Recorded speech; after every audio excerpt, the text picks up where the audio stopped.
got girls want me, but like.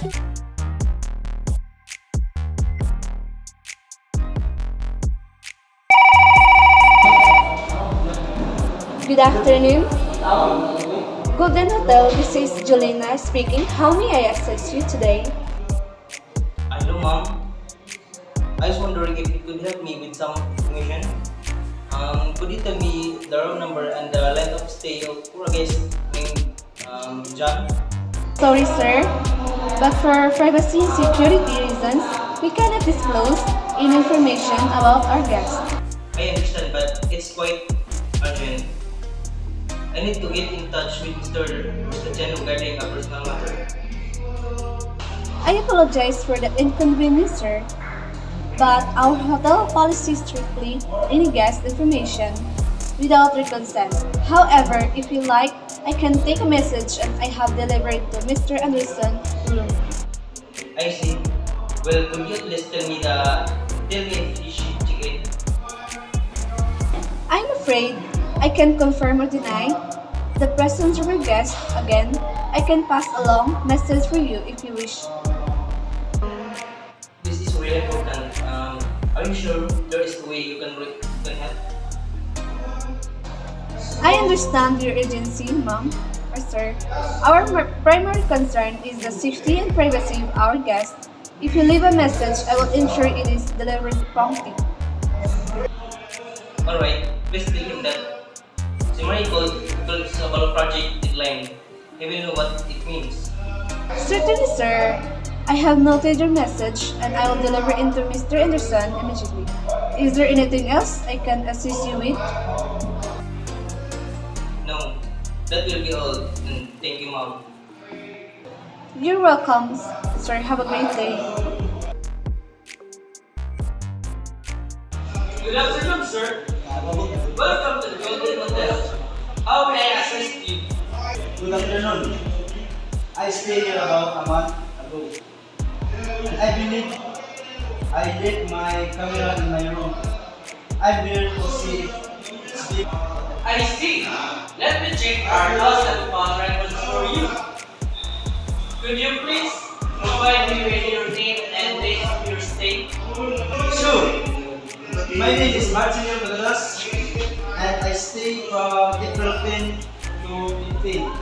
Thank you, Mr. Cagadas. Please wait for a moment while I look up your records. Mr. Cagadas, we do have a camera that was found in a room around that time. Could you describe the camera to me, including the descriptive features or marks to conform with yours? Yes, it's a black Canon DSLR with a wide angle lens.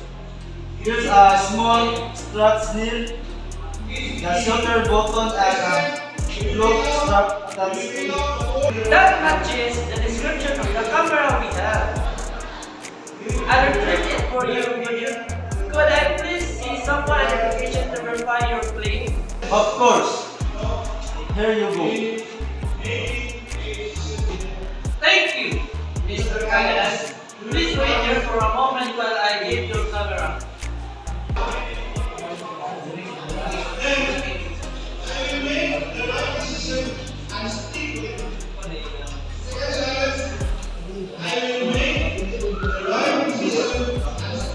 Here you are. Is this your camera, Mr. Cagadas? Yes! This is it.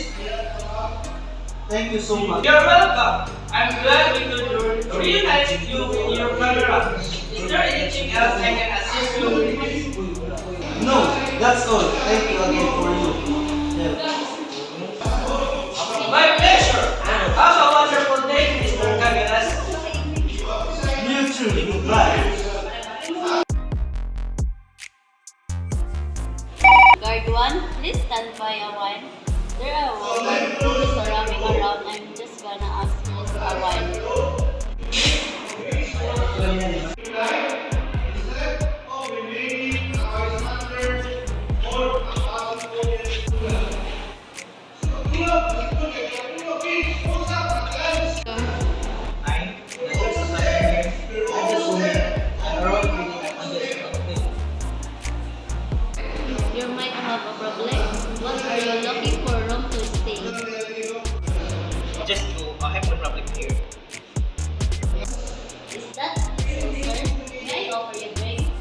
Sure, why not? Okay, sir. Coffee, iced tea, or juice? Coffee, please. Okay, sir. Be right back. Have a seat. Make yourself comfortable. Guard 1, please watch the gate with a blackboard for me. Kids are roaming and turning around. Yes, ma'am. I'll be watching her.